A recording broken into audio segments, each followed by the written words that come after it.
திமுக ஆட்சியில் விண்ணை முட்டும் அளவிற்கு விலைவாசி உயர்ந்திருப்பதாக அதிமுக மாநிலங்களவை உறுப்பினரும் முன்னாள் அமைச்சருமான சி.வி. சண்முகம் விமர்சித்திருக்கிறார்.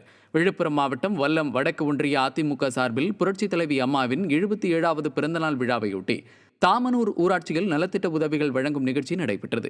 இந்நிகழ்ச்சியில் முன்னாள் அமைச்சரும் விழுப்புரம் மாவட்ட செயலாளருமான சி.வி. சண்முகம் கலந்து கொண்டு புரட்சித் தலைவி அம்மாவின் திருவுருவப் படத்திற்கு மலர் தூவி மரியாதை செலுத்தினார். அனைத்து பொருட்களின் விலையையும் ஏற்றி மக்களை திமுக அரசு ஏமாற்றி வருவதாக குற்றம் சாட்டினார். ஒன்றிய செயலாளர் கு. விநாயகமூர்த்தி தலைமையில் நடைபெற்ற இந்நிகழ்ச்சியில் பொதுமக்களுக்கு பல்வேறு நலத்திட்ட உதவிகள் வழங்கப்பட்டன.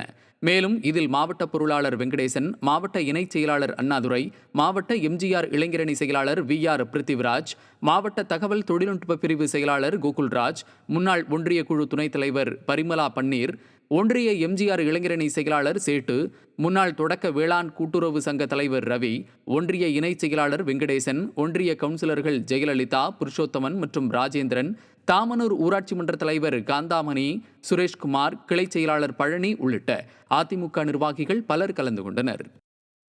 அனைத்து பொருட்களுடைய விலைவாசியும் உயர்ந்திருக்கிறது. அரிசியிலிருந்து எண்ணெயிலிருந்து அனைத்து மளிகை சாதன பொருளும் விலை உயர்ந்திருக்கிறது. அன்னைக்கு 2022 ஆட்சி மாற்றம் ஏற்படுகின்ற போது எடப்பாடியார் ஆட்சியில் அரிசி 28 ரூபாய், இன்னைக்கு அரிசி 70 ரூபாய் கிலோ. எல்லா விலைவாசியும் உயர்ந்திருக்குது. காய்கறி விலையிலிருந்து எண்ணெயிலிருந்து பருப்புலிருந்து எல்லா விலைவாசியும் உயர்ந்திருக்கிறது. அனைத்து கட்டணங்களும் உயர்த்தப்பட்டிருக்கிறது. மின்சார கட்டணம் 3 தடவை உயர்த்திட்டாங்க. சொத்து வரி உயர்த்தியாச்சு, வீட்டு வரி 2 தடவை உயர்த்தியாச்சு, நிலவரி உயர்த்தியாச்சு, பத்திர கட்டணம் உயர்த்தியாச்சு, நில மதிப்பு உயர்ந்து போச்சு, ரோடு கட்டணம் உயர்த்தியாச்சு, வாகன வரி உயர்ந்து போச்சு, பஸ் கட்டணம் உயர்ந்து போச்சு, பால் கட்டணம் உயர்ந்து போச்சு.